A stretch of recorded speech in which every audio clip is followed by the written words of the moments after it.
word was used there. Mayicha Ananya Yogena Bhaktir Havya Vicharani. That takes you to the timeless platform. Yeah. And the main thing for the The 11th verse. problem of repeated birth and death can't be solved by advanced of material knowledge, avidya, but only by the culture of transcendental knowledge, vidya. That means by any amount of material advancement, we cannot resist completely, or we cannot put a full stop to birth, old age, disease, death. So that is the main theme here. So we'll recite the verse. You all have the book with you. Vidyam cha avidyam cha yastat vedo bayam saha avidyaya mrityum tirtva vidyayam mritam. Translation.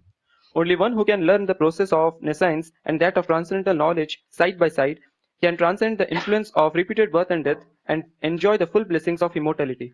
Purport by His Divine Grace, Srila Prabhupada Ki. Yeah. Since the creation of the material world, everyone has been trying to attain a permanent life, but the laws of nature are so cruel that no one has been able to avoid the hand of death. No one wants to die, nor does anyone want to become old or diseased. The law of nature, however, does not allow anyone immunity from old age, disease, or death. Nor has the advancement of material knowledge solved these problems. Material science can discover the nuclear bomb to accelerate the process of death, but it cannot discover anything that can protect man from the cruel hands of old age, disease, and death. Yeah. Say, for example, the cosmetic industry is booming because of old age. Correct, no?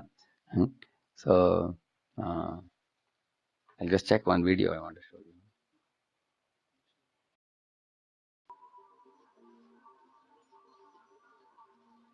It is as if they think they will never grow old. Yet the days of youth, that they so fondly imagine will never end, are really Actually, there's another one. always feel that the old, weak. The two young people in this picture are good looking, with clean and But verdant actually, skins and shiny I'm looking for another one video. I don't know how it begins. It shows how the cosmetic makeup completely gives a different look, which is false. I'm not able to locate the beginning of that.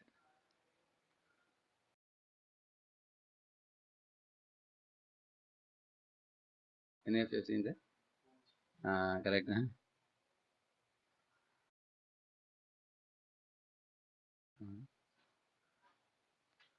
Okay, if I see that. Actually, I put cosmetic, I'm not getting it. There's some other name, I think.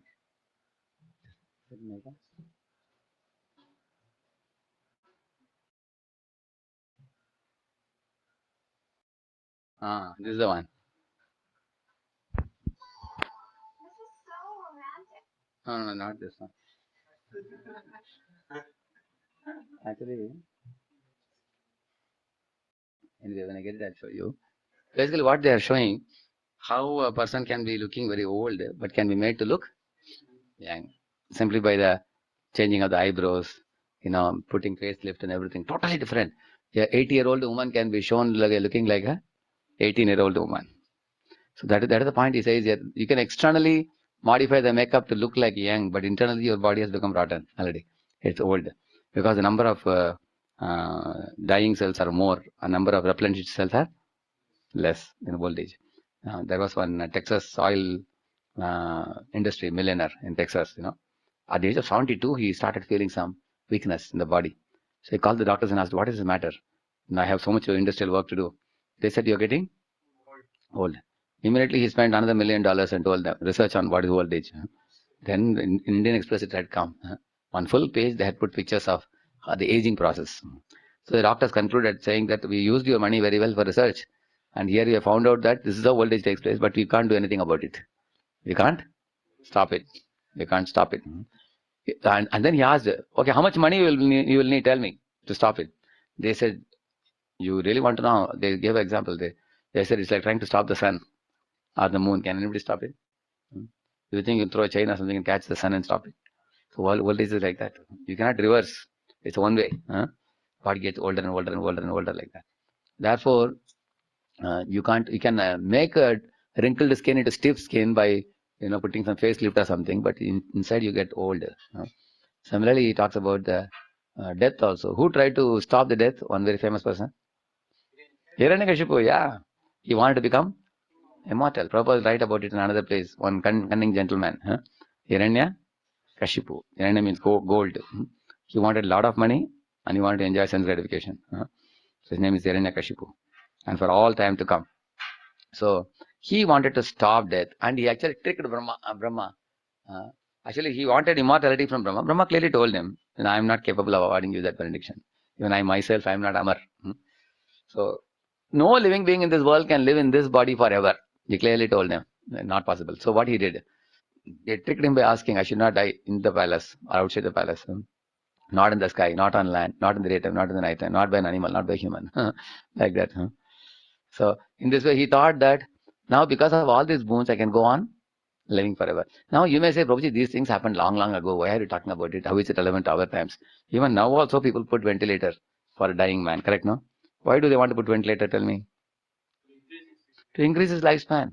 But if you put ventilator in a dying man in ICU, do you think he can talk to you? Yeah. He keeps on doing like that. You can see that he is still not yet. That's the only thing. Maybe you can take some videos with him along with that. Or click some photos. Can you do anything more than that, tell me? No. Even if you talk also, whether he understands or not, you don't know. Correct? No? It's almost like vegetable, we can say. Yeah, it's like vegetable only. Nothing more than that. Lying there. And maybe he lives for 1 month, 2 months like that. As much money as you can spend for the oxygen. And then there's no possibility of making him live forever after that. Is there? So that's why he's saying that you cannot stop death with your medical scientific advancement. And similarly, ask this question to any doctor. Can you eliminate all the diseases on the planet per se completely? And eliminate? In fact, sometimes doctors are very proud. Like when we were small kids, we used to get the smallpox or chicken pox. You know that, no? That we boil all over the body. So the parents used to bring some neem leaves and put it in your bed all around. And in about 10, 12 days, it will go away after some time. And some marks will be there. And that also will go away after some time. Correct? At that time, people will tell you that you live in a separate room. Don't mix with others. So the Durga Mata has become angry on you, they will say. And therefore, you got this smallpox or something like that. Actually, what they said is not a wrong idea because Adhyatmika, Adi Bhautika, Adi Devika, whose anger it is. Correct, no? See, this is due to our own karmic reactions are coming. Correct, no? Ultimately, Durga's hand is there in punishing the jivas who have deviated from the proper path. Correct, no? So now scientists started saying, medical professionals started saying that, hey, these are all dogmatic, sentimental fools. They're believing that Durga Mata is creating the trouble. Now we have found a vaccination for that. Some vaccine you take and it will be gone. Okay, you removed one disease, but then now you got another new one now. Correct, no? There was an article in Indian Express in those days, when it was in before 2000. The article heading was Resurgence of Diseases, which disappeared 10 years ago. Now those diseases are all coming back again with full force, along with compound interest also. They're giving more pain. Like for example, in those days, 20 years ago, I used to take chloroquine. Chloroquine is actually a medicine for the malaria. So now recently I was telling one doctor, maybe doctor, I think you have to give him chloroquine. He has malaria. He said, what are you talking chloroquine? That's the old medicine. Now mosquitoes have become far more powerful now. Now we need much more heavy dosage now. New medicines have come. So they are going on finding bigger and better and more powerful medicines, and the troubles in the body in the form of diseases are also increasing more and more. So nowadays there are new diseases. Like right now corona we are talking about. Do you know that 2 years ago there was one SARS? Very similar only. That is also virus only. Yeah, that was also creating trouble all over the world. Now in the same manner you will find at one time they had the bubonic plague they had. There's also an epidemic kind of thing. So you will find that these diseases, one disease goes and another one comes. How many have you heard about chikungunya? Yeah. You heard about chicken flu also? Those who are eating chicken, they are getting flu, and after that they have to put advertisement with hand like this for the chicken. You saw that? Because nobody was touching chicken. People said, hey, this is dangerous. You get flu by taking chicken. Everybody started stopping. What do you think will happen to those companies? Venki starts to close down such companies and all. So then what the man did? He put a chicken with a big hand, eat chicken and get strong. So you can challenge these guys. This elephant is also strong. Is he eating chicken? He's eating vegetarian. Correct? So the idea is what? You will find that in this world, the diseases, one goes and another one comes. Sometimes one goes and two comes. You'll find more and more new diseases keep coming. You can't, like how many of you heard about dengue fever? 10 years ago, any of you heard the word dengue? Tell me. I never heard the word dengue. I'm hearing only last 2-3 years only. You don't hear about it. In the recent past, Like there was one boy in the nearby college, he died in dengue fever, first year only. So people are dying out of flu, dying out of corona, dying out of dengue. So you may be proud that we removed smallpox or chicken pox. Now bigger poxes have come now. More bigger diseases have come now. So there are big diseases like 26 letter diseases also there. You can't pronounce only. Such long name of disease. Some diseases are like that. So he's talking about disease. He's talking about old age. He's talking about death. None of it can be stopped by any amount of discoveries in the field of material science. So because people are going to die, there is one famous company who put the hand like this and say, because anytime death will come, we are there to protect you. Who is that? Do you know that? Huh? Yeah, what are they writing there? So are they not thieves? They have stolen from whom? Bhagavad Gita. Huh? See, Krishna can say, Yoga Kshemam, I preserve what you have and I provide what you lack. And insurance company, if you put money, they are not going to give you the money. They will give to whom? Yeah, nominee they are giving. You put some nominee's name. And where are they protecting you? You are dead and gone, and money doesn't come with you. But they're calling it as Yogakshema Mahamyam, if you see like that. So, the insurance industry is booming because of the fear of death. And cosmetic industry is booming because of fear of old age. This is how they are making money. You can see that. So, sometimes they put up very, very heart-rending or moving picture, poster that, tomorrow your death may come and your relatives will suffer, daughter will suffer without marriage or something, son will suffer. So better that you put money in insurance. It doesn't come with you, isn't it? So in this way, nobody can stop death, although none of us would like to die. So Radha Gopinath Prabhu presents the same thing in a very intelligent fashion. He says, there are 3 laws of the material world. No one wants it, but everybody has to have it. And the third one, common to all. Nobody wants it. Nobody can avoid it. So these are the things which we heard just now. Correct, no? Do you agree it's common to all? Everybody gets old, everybody gets disease, and everybody has to die. So common to all. Is there anybody who likes to get old? Any of you want to, like, do you want all the tooth to fall away? Are you happy saying that? Anybody likes disease? Have you ever seen anybody going to temple and praying to God? My God, last 5 years I didn't get any, even headache and fever also I didn't get. At least give me one disease. Anybody asks? Unasked for diseases come. That is the point. So in the first paragraph talks about that the laws of nature are so cruel that no one has been able to avoid the hand of death. Now, in the Kunti Maharani section, Prabhupada writes one very interesting thing. I'll show you. So, okay, I'll tell you what was the thing. Prabhupada says that deer may be chased after by the tiger, and the deer may be torn. The body of the deer may be torn. So that when the deer's body is being torn by the tiger, it feels, I am finished. But is he actually finished? So there is actually, the soul is never killed. But the soul is given such kind of painful, experiences due to bodily identification in this world. The whole idea is that he can wake up to the reality. Correct, no? Actually, Prabhupada calls it as a so-called suffering. In one sense, in this world, there is no suffering for the soul.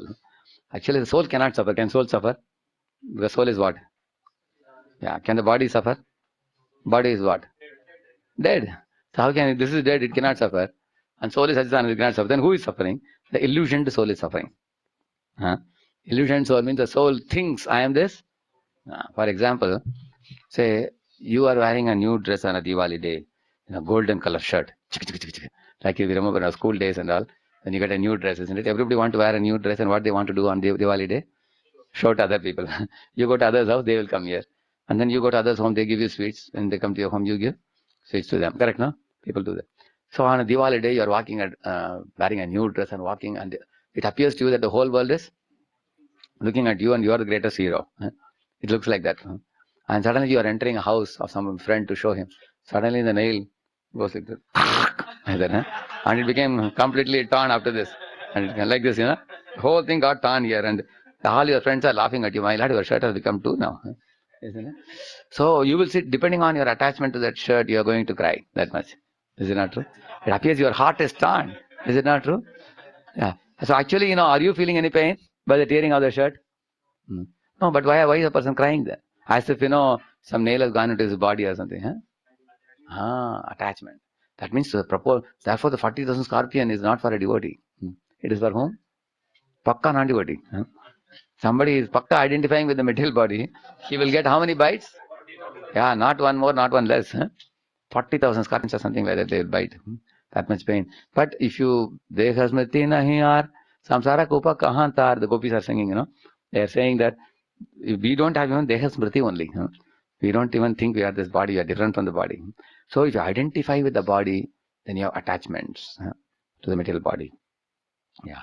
In the same manner, now this is not only to do with the dress.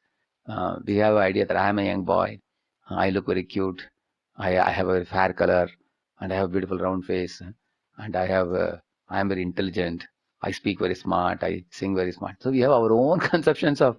So that when Bhagavatam it is said, every jiva in this world is wandering with his own conceptions of what success is. And in that little world of his own definition of success, he lives imagining that he is very successful. Like that Bhagavatam says that. It's middle identification. For example, sometimes the person introduces himself, you don't even know what are those things. You have experience of that. He is a member of this union, this position, that position.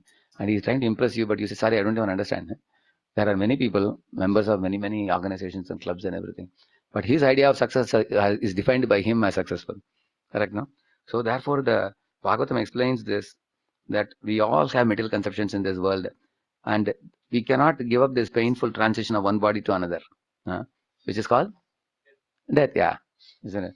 So therefore, that's the first paragraph. The laws of nature are so cruel that no one has been able to avoid the hand of death. Like one lady, she had occupied a house, but she was not paying rent. And she had purchased a TV, she had purchased a fridge and washing machine, so many things. She was going on postponing. One day the owner had told the police, and the court had declared the decision that this lady should be forced to vacate. Morning when she got up, she saw all the items were thrown out of the house. They were throwing out and she was jumping up. She said, wait a minute, I never said I will not pay, I will pay. But I need some time. They said, you can tell this later. Everything will be thrown out. In fact, not only things are thrown out, all the things are taken away also. Because you will see death is such a thing that it suddenly comes and, one cannot escape it. Actually, the Bhagavatam, Bhagavata and all, they are not artificially frightening you. They are talking about the reality. Correct, no? For example, how many of you feel it will be difficult for you, doctor tells you that you have to amputate one finger of your body because there is some special type of cancer developing in the tiny finger. You have to cut this finger. How many of you will have little hesitation to cut the finger? Correct, now what we will ask the doctor? Can you give some medicine by which you can cure it? So doctor says, okay, if you give 1 lakh, I can cure it. But if you're ready to cut it, then only 1,000 rupees only. Which one will you prefer? That is the point. Correct. You will not mind spending even. But one fellow got a cancer like that. Then he said, no, I'll go to another doctor even. Then it started spreading here. Then the doctor said that you have to cut this much. Because if you don't cut this much, then it will spread. Then he went to flew to America to show the doctors there. And they told that you have to cut up to one hand has to be amputated. They told. Then somebody told him, better go to India, try cow urine cow, try this, Ayurveda. There is so many allopathy, homeopathy, naturopathy, allopathies. So then he came, tried all that without all. Then the doctor said, if you don't amputate now, it will spread to the body. Once it spreads into the body, your whole body will be gone. So it was so painful for him to amputate the hand. Understand, no? He was not ready for what in the beginning? But at the time of death, what is amputated from you? Whole body is taken away. Not only the body, your laptop is taken away. Yeah. Yeah. Your very dear car is taken away. People are very fond of that. My car, isn't it? Your house is taken away. For a man, the wife is very dear. Children are very dear. Job is dear. Bank balance. Everything is taken in how much time? Are you given some 2 months to realize that they will be taken away? It comes like as sure as that. It comes very fast. In one moment, you have to give up everything. Therefore, death is painful or not? No, death is painful only when you have. When you know that I am not this body, I am seated in this body. I am driver of this body. So, for example, if a car gets accident and nothing happened to you, you were thrown out of the car. Will you not be happy? Because you are not the car. You always purchase another car. Throw one car and take another car. Correct, no? So those who know that they are not the body, they are the soul, they stand to gain some advantage when all these things are taken away. Like one gentleman, he had two business partners. They cheated him of 3 crore rupees. They all had put actually some few crores, but they cheated him of 3 crores and they drove him out of the business. Two other out of the three, two others joined hands and they drove him out. He was so frustrated, he was about to commit suicide. But he thought that before he commits suicide, I will go to the temple and bow down to God and take his permission. And with good thoughts, I will go and lay down on the railway line and I'll commit suicide. He was thinking like that. So when he went to the temple, fortunately in that temple there was one ISKCON satsang going on. So one ISKCON devotee was invited there in their big hall. Very nice kirtan was going on. So he went to behind and sat and attended. It was Devamrit Prabhu in those days. He was giving a lecture. And he was so touched by his sweet talk. After the lecture was over, he went and met him personally. And loudly cried like a child. My friends have cheated me. If I am alive, I want to kill them. And and also I am feeling great sorrow that they have tricked me and ran away. So therefore I was planning to commit suicide. So then Prabhuji preached to him for an hour and then he didn't. And then he got initiated. He became an initiated devotee. Because first thing Prabhuji told him was this: you are not the body. Either money leaves you or you will leave the money. When you are alive, if money leaves you, somebody cheats and takes away the money, it can go away. Or at the time of death, who leaves? Money remains and you leave and go. Right? Either you leave and go or money leaves you. So you don't have to worry. These are all temporary things. So therefore here the first paragraph is saying that, everybody is trying for permanent life in this world. Everybody likes a permanent situation, right? See, if possible, you can have a permanent house. Will you prefer that or a rented house? Which one will you prefer? People like to have own house, no? Correct, no? In one house, you can even take a nail and you can do. Nobody can ask you whose house it is. Your house. Imagine you take a rented house, you put the neighbor come running. Hey, don't put any nail. Hey, don't put any picture on the wall. Don't touch this, don't touch that. They say, no? So if you're a tenant, lot of problems that people can give you. So therefore you will see we want permanent house and the body also we want a permanent body. We want a permanent life. We cannot get it. And that's the first paragraph. Next. From the Puranas, we learn of the activities of Hiranyakashipu, a king who was very much advanced materially.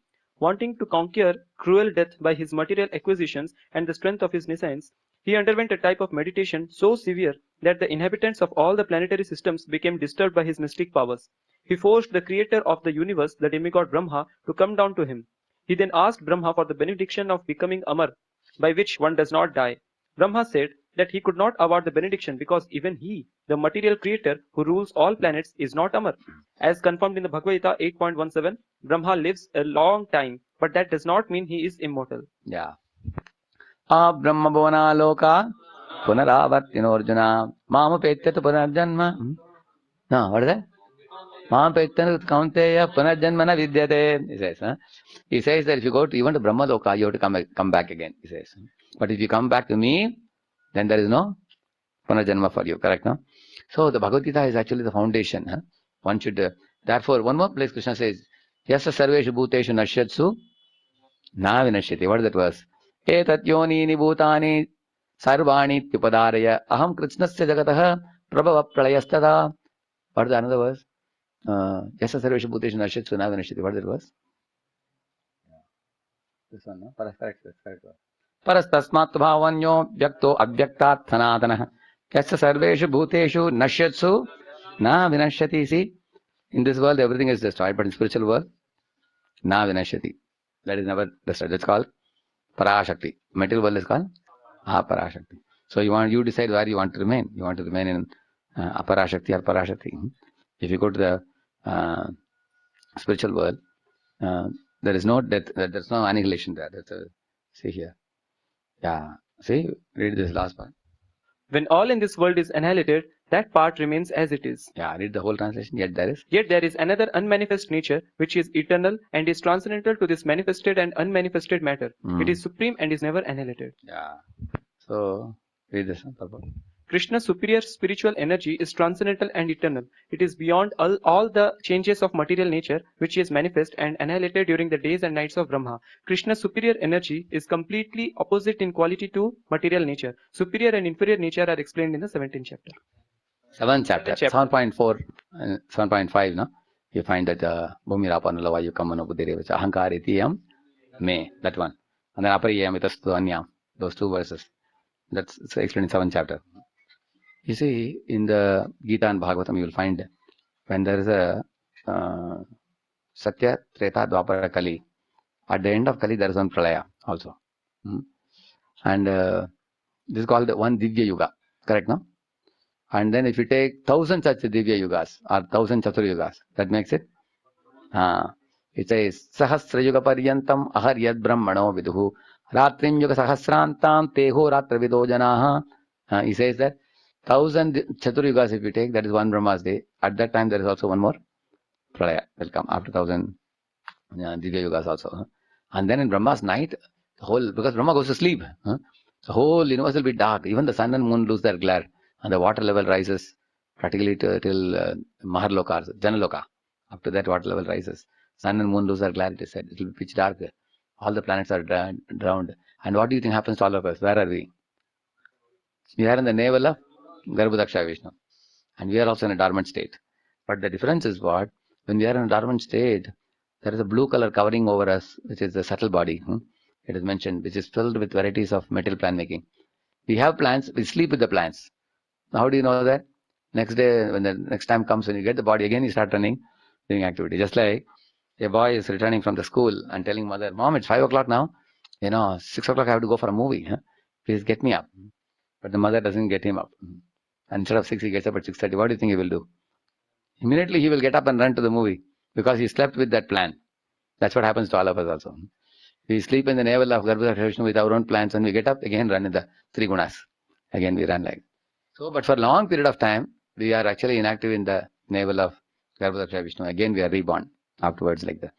So, but the greatest misery in this world is what? We are repeatedly threatened by disease, old age, and death, which is unnecessary for the jiva.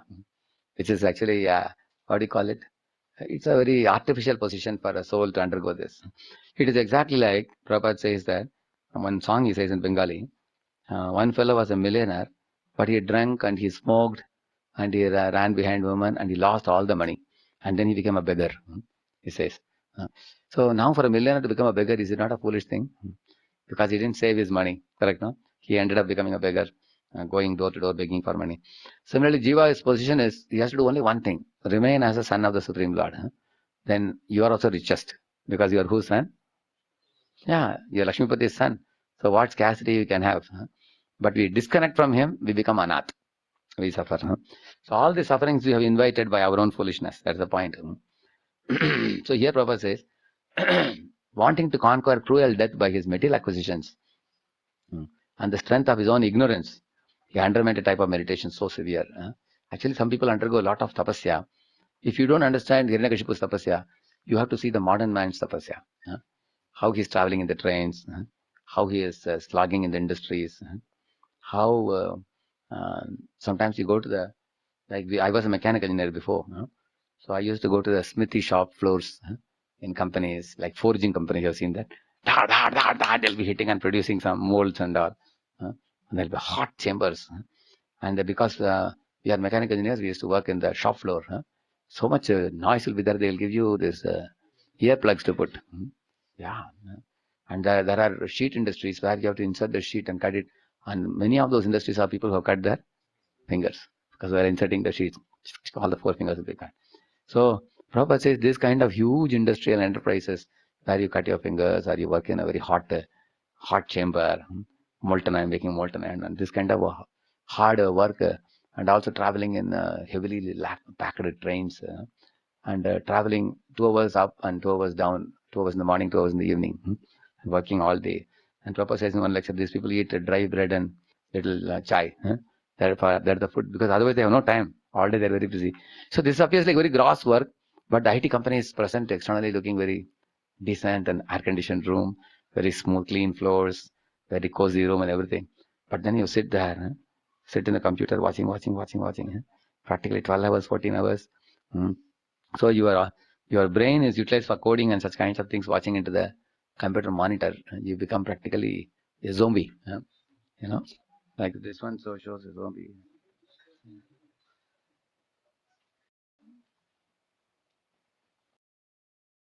This shows a zombie. Sorry. You don't have much time for us, she's saying. But I'm so lonely, she's saying.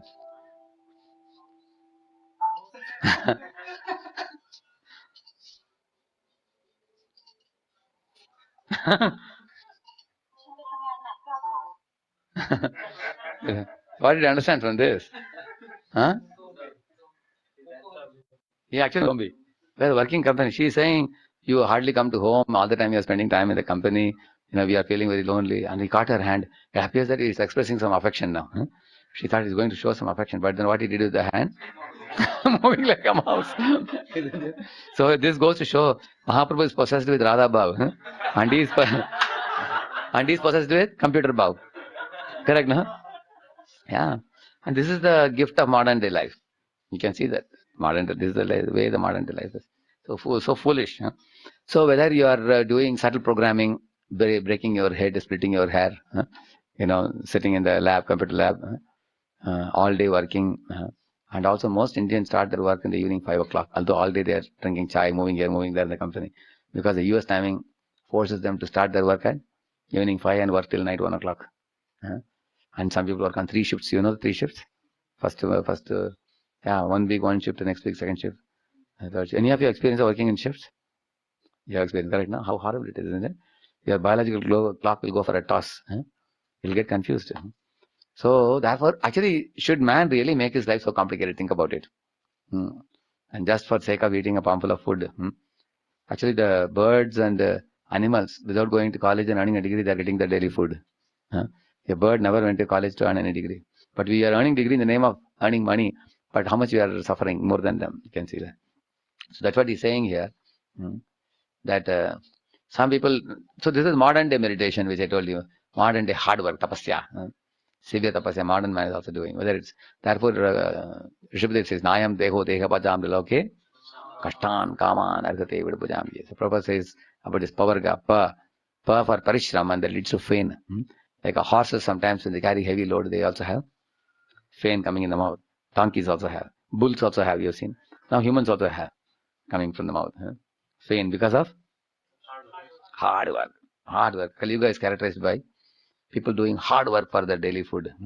Daily food. In Bombay, there are some fellows working. They just get a chal to live and some money to eat their food. And they work all day, slogging. Actually, in village, they can live like a king. But they don't want to live in village. They want to proudly declare, I am working in the city. That's the only pride you can have. But I'm a city donkey, not a village king. Yeah, that's what he's saying. So, yeah, and then the next para says the same thing which I told you. Hiranyakashipu, he asked many benedictions from Brahma. He thought these things will give him guarantee from death, he says. And then Lord Narasimha appeared from the pillar and destroyed Hiranyakashipu, isn't it? So the next para is very important. Read the whole point. The whole point here is that even Hiranyakashipu, the most powerful of materialists, could not become deathless by his various plans. Okay, you understand the word materialist? See, materialist means one who believes only in matter, what I can see with my eyes. The matter is everything. Kava, pivo, maja karo. Eat, drink, and be merry. Like Charvak Muni in those days was a materialist. Pranam katva agritam pive, yavat jive, sukam jive, pasmin bhutasya dekhasya, kuta punaragamano bhavet. That was his logic. What was it? He said that, as long as you're living, he said, nicely eat ghee, items made of ghee, and then live a very happy life, he said. And if you don't have ghee, what do? He said, beg, borrow, or steal. Somehow get ghee, and then you cook and eat and lead a happy life. And then he said, Basmin Bhuta se dekha se, once the body was burnt to ashes, what will happen after that? Who knows? Better, make hay while the sun shines. When you have ability to enjoy, now just enjoy. This is a pakka definition of a materialist. You can see this is the meaning of materialist. Materialist means eat, drink, and be merry, beg, borrow, or steal. And you read the 16th chapter of Bhagavad Gita, Lord Krishna will say about this. He will say many things he will say about this. He says about Asha Pasha Shatair Baddha Kama Krodha Parayanaha Ihante Kama Bhogartam Anyayena Artha Sanchayan. Anyayena Artha Sanchayan. They will earn money by Anyay. Yeah. Pravrittim cha nivrittim cha janana vidurasura na shaucham napi chacharu na satyam teshu vidyate. If you read those characteristics, they are unclean in their habits. They drink, they smoke, they eat mutton, meat, all kinds of chicken, everything they eat. They are unclean, they don't take bath, they pass stool. They wear the same dress for months together until the dress stinks. And they keep uncultured relationships with illicit relationships with all kinds of women. So he's saying that Krishna is talking about these type of people, and not only that, he says that these people taking this drishtikon of life, they are only enemies to the other living entities, he says. They can produce a bomb and they can, like drop in Hiroshima and Nagasaki, and they can destroy the living entities. They cannot give life to anybody. So, eat, drink, and be merry, beg, borrow, steal. This is a slogan of whom? Metallist, yeah. Because, in fact, Metallist says that, what are you talking about life, death, and all? Just man and woman come together to enjoy. In the course of enjoyment, living forms come out. And then they want to enjoy themselves and they produce more living forms. This is how Krishna says that this is what materialist thinks. He says that. What is the verse?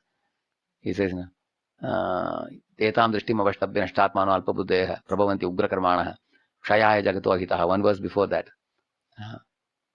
Yeah. Asatyam apradeshtam te jagadahuranishwaram aparaspara sambhutam kimanyat kama haitukam. That's the verse. Asatyam, apradeshtam te. This world has no foundation. We just eat, drink, and be merry, beg, borrow, steal, enjoy. So, Prabhupada says, I'll show you one lecture of Prabhupada. One note.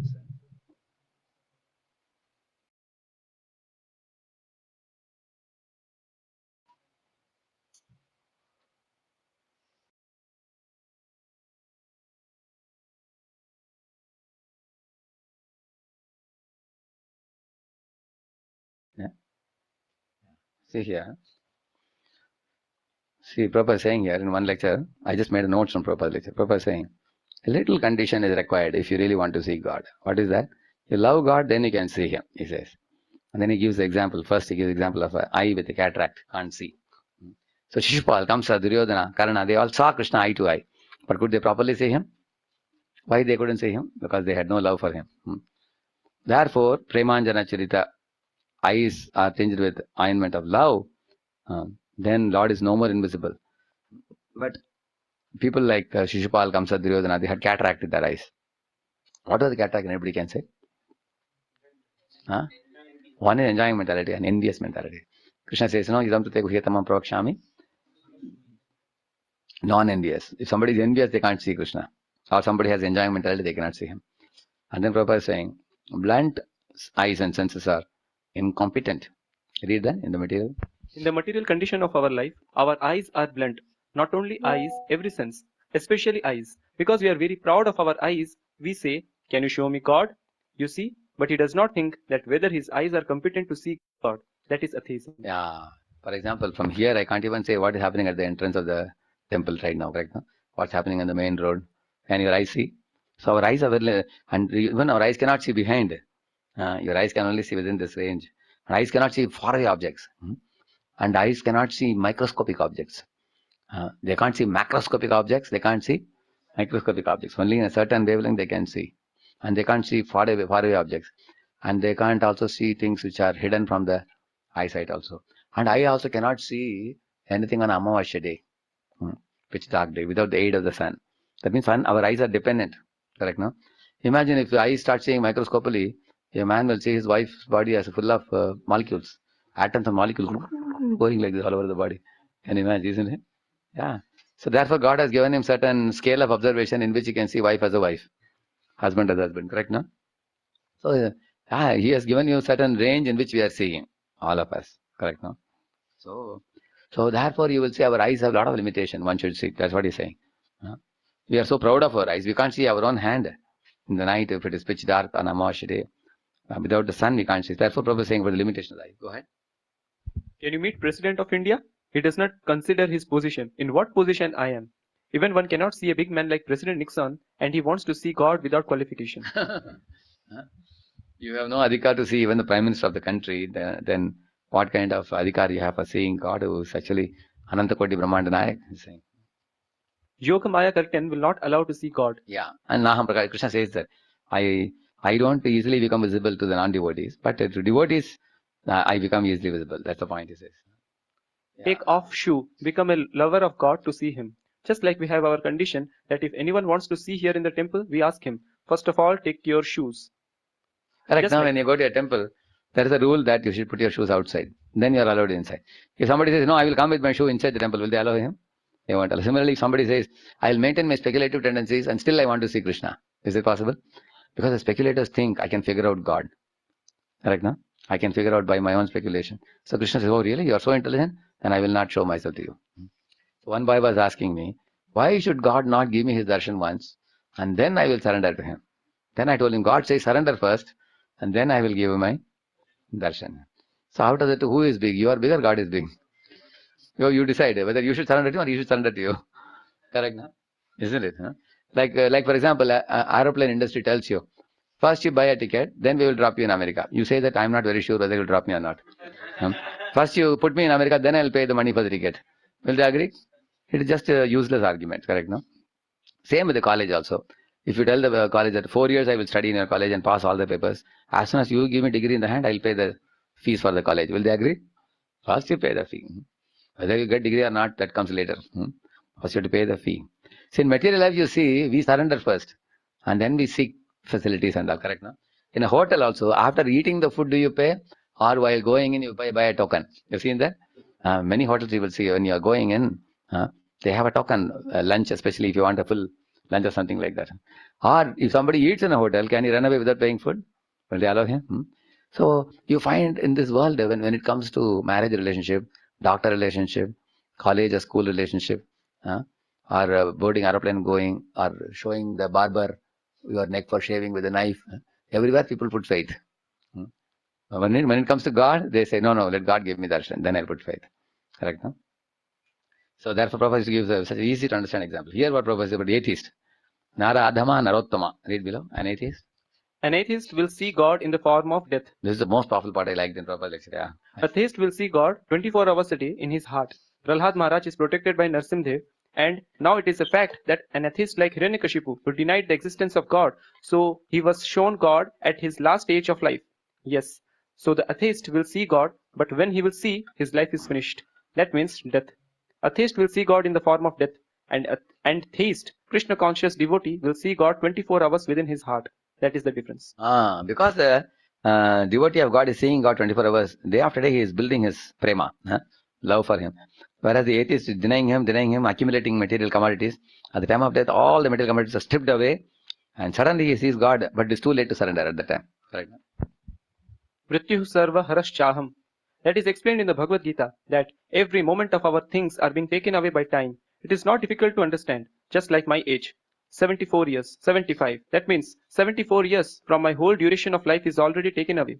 Therefore, every one of you should think that every moment, whatever asset you have got, the most valuable asset is the life, duration of life. That is being taken away. That is the law of nature. And the last taking away is death.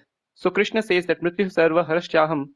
Mrityu, death takes away everything. Your education, title, MA, PhD, your bank balance, millions of dollars, your good name, your house, your family, your friends, your country, all taken away. All taken away. So for a theist, this is God. When he will take away everything, he will understand, yes, there is God. Yes. Yeah. When the death comes and strikes down, then he understands that he has no more control. Till that point of death, he thinks, who is in control?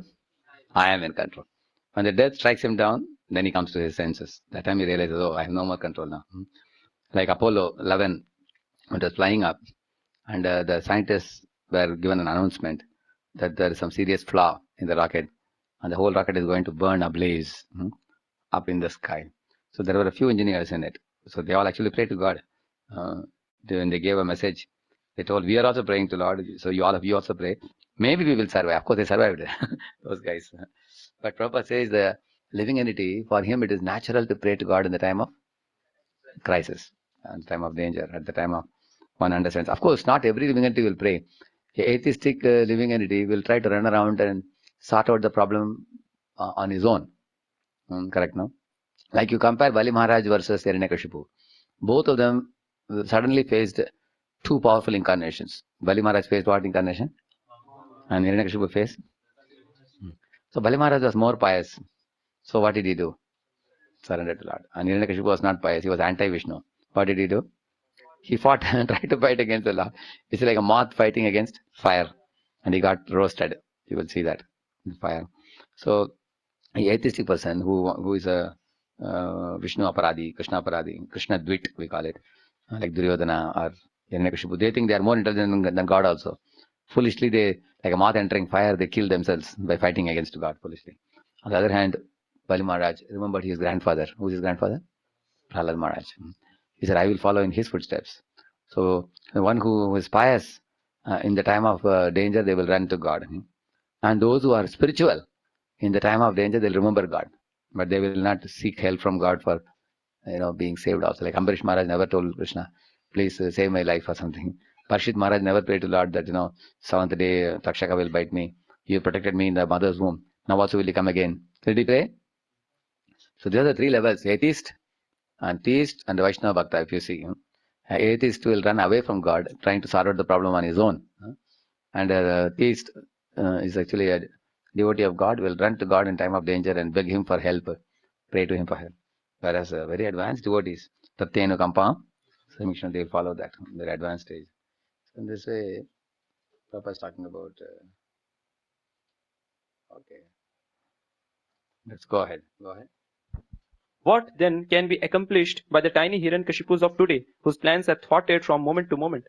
Sri Isopanishad. Therefore, if you read the Bhagavatam, you will see Hiranyakashipu was not an ordinary fellow. Yeah, you all know the kind of penance he did. 100 celestial years, he didn't drink a drop of water. He had a very long life. Brahma was so amazed. He even told Bhrigumuni, even Bhrigumuni cannot keep a fast like you. Although Bhrigumuni accompanied Brahma also, with all the other demigods and, great personalities. Brahma told Bhrigu, just see this personality, what a kind of penance he has done. Like that. And then Brahma gave him many benedictions, because of which Hiranyakashipu went to the heavenly throne of Indra, drove away Indra and sat on his throne. And then he was always drunken on liquor. His eyes would be rolling like copper balls. It is mentioned. And he even snatched away the services of wetting agent, drying agent, and heating agent. Who is heating agent? Agni. Who is drying agent? Vayu. And who is wetting agent? Varuna. So Agni, Varuna, Vayu, they all lost their jobs. Because what did this fellow tell them? Hiranyakashipu, submit your resignation, get lost from here. Sir, but who will run this department? I will take care. He wanted to be a supreme controller of all departments. So, at the time, whenever he would see the sun a bit more hot, he would stare at the sun and twist his eyebrows. Prahlad says that in one verse, my dear Lord, my father was so mighty that simply by twisting his eyebrows in anger towards the sun will immediately cool down himself. Sun will reduce his temperature. Sorry, sir. Reduce his temperature. That much was his might, was his power. Now modern people, if sun is a little extra hot, they'll put a small air conditioner in a small room and save themselves. Correct now? You are able to compare and see. Modern man, he can make air condition locally. Whereas what Hiranyakashipu could do, he could tell the sun only to reduce the temperature. Correct? And he could demand the clouds to give, drizzling. He could demand the earth to give fruits, grains, forcibly. Modern man is also a little Hiranyakashipu. How? You can know they put fertilizer and take out very quick vegetables, fruits, correct now? They ripen the fruit by putting smoke, many things they do. Injection and all that. Kaddu, kaddu is generally this much long, they put injection, boom, it becomes this much long. You see in that? Yeah, they put injection. Yeah. Similarly, what do you call pumpkin? Make it very big looking. Tomato sometimes reddish, dark red tomatoes. Pigment of the skin color and all they change by, what do you call it? Biotechnology. So in this way, they can also do like little bit small Hiranyakashipu job they can do. But Hiranyakashipu was controlling the whole nature, causing fear in nature, forcibly. So therefore Prabhupada is saying modern Hiranyakashipus are insignificant. He's saying they catch someone, corona or something, and they die. Yeah, they can get some small disease. They die of heart attacks. Correct now. They die of different small complications. Yeah. Yes, Sri Isopanishad instructs us not to make one-sided attempts to win the struggle for existence. This is the theme of this whole verse. I'll repeat the statement.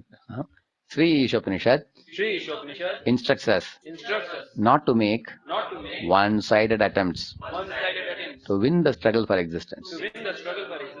So first we have to know what is the struggle for existence. Read that further. Everyone is struggling hard for existence. For example, right from the top CEO of a company down to the coolie. Everybody you will see is struggling in their own way. Coolie is struggling with heavy loads of physical, burden. And the CEO of a company is having burden of anxiety. Running a company, expanding a company in this material world. It's called self-created duties. People have self-created duties, burdensome things. In this world they are struggling. So, what is that famous verse? Manashashtani indriyani prakritistani karshatiya. So the karshan actually means like a battling against nature. And that is due to our false ego. See, the false ego causes dissatisfaction. The false ego causes material desires. The false ego impels us to work hard materially and accumulate goods, occupy positions, take on new duties, prove oneself. कुछ करके दिखाऊंगा सारी दुनिया के लोगों को सब ताली बजाएंगे. Everybody will clap hands. I will do something very great. And in order to do that, that something, whatever you consider as great, one has to slog very hard in this world. There's a story I heard. Once upon a time, a man was going from one village to another in a bullock cart. A very proud farmer. He was a mini farmer, but he had a dream of becoming a jamindar. So he has to go in the morning from here, and he will reach in the evening there. So in between both the villages, there was a forest area he has to cross over. So in that forest where he went and saw a very large, beautiful tree somewhere. So he thought, I will sit under this tree and I'll finish my lunch. So as soon as he sat with his chapati, sabji, everything, was about to begin. And then he heard some sound murmuring. Who is this murmuring sound? He saw on the back side of the tree there was a Sadhu Baba sitting and chanting Hare Krishna, Hare Krishna, Krishna Krishna, Hare Ram, Hare Ram, Ram Ram, Hare Hare. And the Vedic custom entails that you should not eat without giving, charity to others. So the man thought it's etiquette to ask him, Sir, would you like to eat something chapatis? And Sadhu said, No, never mind. You go ahead, you eat, he said. And the man, while eating the food, he asked the Sadhu Baba, little sarcastically asked him, you are just sitting and chanting in the forest very coolly. Ab kya karte ho? Kuch kaam dhanda karte ho kya? He asked him. And Sadhu Baba said, Bas, this is what I do. I can just keep chanting. And just like you asked me for chapati, now I already finished my lunch today. And Krishna sent somebody. I get my prasadam. And this is what I do. I just chant the Lord's names, he said. Then the Sadhu asked him, understanding his mentality, Sadhu asked him, okay, what do you do? The man said, oh, I am coming from this village with Tempulakat. I am taking some mal to that village. And he said, in a day I come 4 times like this, up, down. 4 times I come and then Sadhu said, oh, that's all right. And what is your goal? He said, by selling this mal, I am planning to gradually buy a tractor, he said, so that I can have a trolley behind the tractor, correct? No? And then Sadhu said, why do you want to have a tractor? He said, in one trolley I can put 4 bullock carts ka load. That means if the tractor goes 4 times, how many it is? 16 bullock carts, just with one tractor, he said. And then the man said, because I have 4 sons, I want to make 4 trips and then gradually put separate bank account for them, he said. And then when they grow up, I will, become a big jamindar and situate them in a very good business and trade and farm and everything. This way he went on telling his plan. Finally, the Sadhu Baba said, then what you will do? Yes. Then my sons will grow up. Then what you will do? I will hand over to sons. Then what you will do? Then what? I will just relax. Then I'll be a free bird. फिर क्या करना बैठ कर भजन करेंगे इसे. And Sadhu Baba said, that I am already doing now. What you are thinking of doing after 70, 80, I am already doing now. Because ultimately you are going to do that only, because you are not going to carry anything with you. That I am already doing now. So then this man realized, actually why people have to slog hard in this world, because they think we are the enjoyer, we are the controller, correct? No? This belongs to us. And they also want to enjoy. One of you rightly said, Bhogavriti. Actually, because Bhogavriti is there, people have to slog. To the degree it is high, to that degree one has to slog. Like Hiranyakashipu or Ravana, you can see that. Asri pravritis. Actually, Varnashrama is a very nice method of dovetailing our Bhogavriti in a way to purify ourselves. Regulating the Bhogavriti in such a way that it will gradually lead you to God. Instead of telling you that, right now give it up and just take a bed bag and sit. Everybody cannot do that. So there is Varnashrama, correct, no? Varnashrama means Brahmachari, Grihastha, Vanaprastha, Sannyas. Gradually you can come to the liberated stage over a period of time. Read further. This mantra states, everyone is struggling hard for existence, yes. But the laws of material nature are so hard and fast that they do not allow anyone to surpass them. In order to attain a permanent life, one must be prepared to go back to Godhead. Yes. See, that's a permanent life. If you go back to Godhead. That's what Prabhupada used to often say. Go back home. Yeah. The process. So one more point Prabhupada said.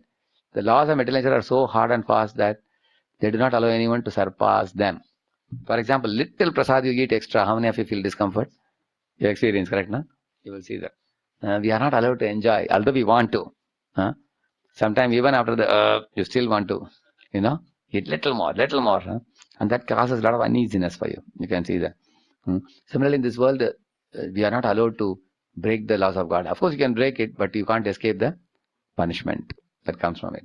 Just like the traffic rules are rigidly put up, when there is a red signal, you have to stop. In the same manner, for the Jiva also in this world, he says that Hiranyakashipu did not want to accept the hard and fast rules. And what are the hard and fast rules for Jiva? Birth, old age, disease, and death. These are the larger heading of problems. And below that you can say Adhyatmika, Adidaivika, Adibhautika. And then you can say that below that what is the conditions, conditionings, cutthroat competition. So these are all the laws. Then you can also say 6 whips of material nature. What are they? Krut, Pipasa, Jara, Mrityu, Shoka, and Moha. And any living entity who is not God conscious, then power also. Pa Parishram, Fa Fena, Ba Bandhan, and Bha Bhaya, and Ma Mrityu. So, see how many I told you now? Say Pavarga. There are 2 words used. Apavarga Vartmani, Mrityu Samsara Vartmani. Mrityu Samsara Vartmani is downward vector. Apavarga Vartmani is upward vector. So Shastra say, go for what? Which one? Apavarga. Apavarga. That means you can nullify it by taking to Krishna consciousness. If you don't take to Krishna consciousness, then there is Mrityu Samsara Vartmani.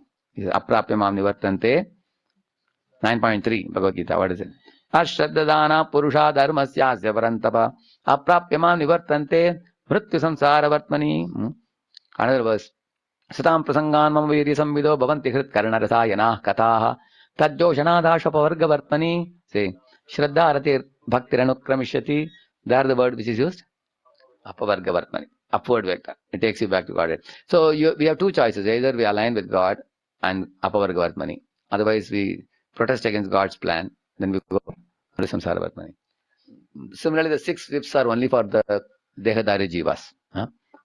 Like we have hunger, thirst. Imagine, for example, you go to one marriage party with your wife, children, and eat for the next 100 years. If you can eat like that. Correct, isn't it? Will anybody have to go for a job? No. But your stomach is small in size, but it is designed in such a way that you can only eat for one time only. Like in the morning, sometimes you take breakfast. I go around to chapati. Hey, no, Prabhuji. If you see chapati in the beginning, hard chapati when he used to bring, before the chapati lands on the bread, they'll catch it. People are very hungry. You see, no? When you take chapati, yes, Prabhuji, like that they take very fast. But then after they take 1, 2, 3, 4, 5, 6 or something, then you take around chapati. No, Prabhuji. You are not able to eat. Then afternoon you will see again you are hungry. And when you eat lunch the same way, the night again you are. That's how the stomach is designed, so that you will have to work hard in this world. Correct, no? Otherwise, everybody will go to a marriage party and eat for how many years? 100 years. Therefore, it is said there are stringent, hard and fast rules. Yeah, you can't. Similarly, you will see somebody has diabetes, although he's very fond of sweets. He cannot eat. It's a punishment for him. Correct, no? Because of some past karma, he is not allowed to eat sweet, although he is very fond of it. You will see that the stringent laws. Like humans cannot go to the jungle, and animals cannot come to the city. That is a condition for them. You can see that. So therefore, I told you conditioning, cutthroat competition, and the 6 whips, Tribhita Tapa, and the 4-fold real problems of life. Think about all these things. These are all stringent laws and inescapable laws. Go ahead. So therefore, if you all want a permanent life or permanent happiness, then this is not the right place. Which place? Material world. Dukalayama Shashvatam. What is that verse? Dukalayama Shashvatam verse. There one more verse also. Anityam Masukam Lokam. Kim Prapte Bhajasva. There is one verse also. But this verse is Mam Petya Panarjanma Dukkalayama Shashvatam Napnuvanti Mahatmanah Samsiddhim Paramam Gataha. That's what he's saying here. Go ahead, next para. The process by which one goes back to Godhead is a different branch of knowledge, and it has to be learned from revealed Vedic scriptures such as the Upanishads, Vedanta Sutra, Bhagavad Gita, and Srimad Bhagavatam. To become happy in this life and attain a permanent blissful life after leaving this material body, one must study this sacred literature and obtain transcendental knowledge. The conditioned living being has forgotten his eternal relationship with God and has mistakenly accepted the temporary place of his birth as all in all.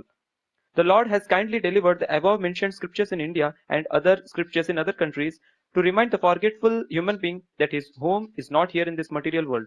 The living being is a spiritual entity, and he can be happy only by returning to his spiritual home.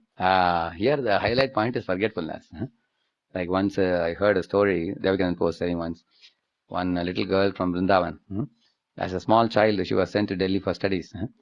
So it was a city, cosmopolitan city, isn't it? So she got used to the city life there.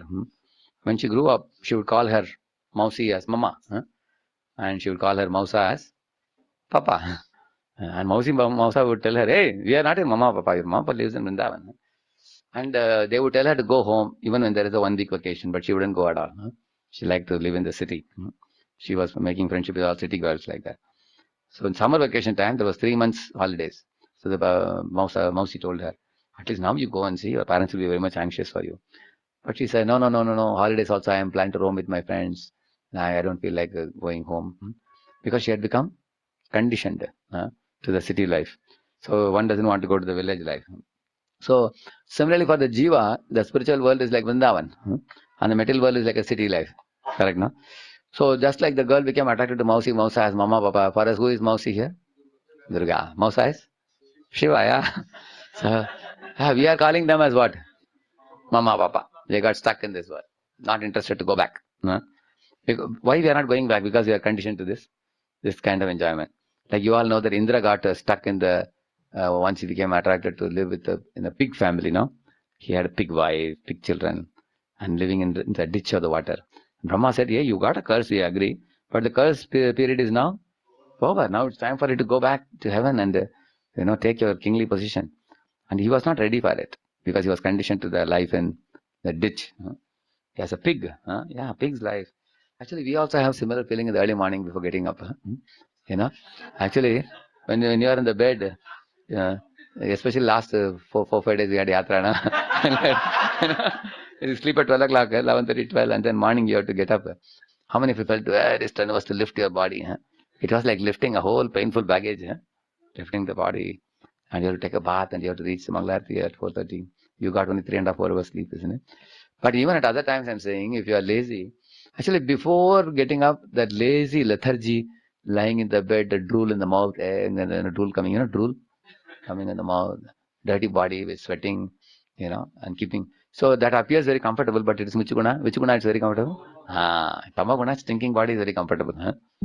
But after you go under a shower and put soap in the body, cleanse the body completely dry, and then put tilak all over the body, clean the room completely. After that, how you feel? Now you put a nice chatai, not a sleeping chatai. What do you call that? A small square chatai. Chanting chatai. Asan, yeah. Asan. Now you sit and chant. How do you feel? You feel nice or not? So that niceness comes from where? Sattva-guna. Correct, no? So actually we should start appreciating Sattva-guna niceness more and more, because that is very close to spiritual platform. Tamaguna niceness is very dangerous because it makes us very narakastopi dekam by na pamams tyaktum ichchati. Bhagavatam says that. अरे नरक में रहने वाला भी नरक छोड़ना नहीं चाहता है. He says they don't want to leave the naraka situation. So like a sick person is told not to eat certain items, patya we call it, but still he wants to eat it. That's a naraka situation because he suffers. So I wanted to leave the purport in one place where the topic changes. So okay, we will stop with this for today. The next session when we come, we will begin with the miseries of the material world. That's one next para, and then the material knowledge for sense gratification. That is all continuing. That theme of miseries in the material world is continuing to 3 pages. Yeah, correct. There is one more theme coming up. Okay, this we can finish in the next class. Actually, it's a long purport. It will end in 2 sittings. So today, in summary, what are the main themes we discussed today? Nobody wants to die. So the 4 real problems of life that we discussed elaborately, correct, no? Janma, Mrityu, Jara, Vyadi. And the second thing, the example for that is Hiranyakashipu. We discussed about, and we discussed about Nastik, Astik, and Bhakta. Correct, no? Actually, Nastik is called materialist. Astik is called pious materialist. And spiritual is called, Bhakta is called spiritualist. So we want to become which one? Spiritualist. So not to make a one-sided, struggle for existence, as Hiranyakashipu made. That was what we elaborated today. So the next time we come, we talk about the miseries. How do we deal with the miseries of this world, and what should we learn from them? Very, very beautiful purpose. It's coming up. So we will complete this verse in the next class. Shri Prabhupada ki, Gaurabhakta Vrinda ki. Yeah.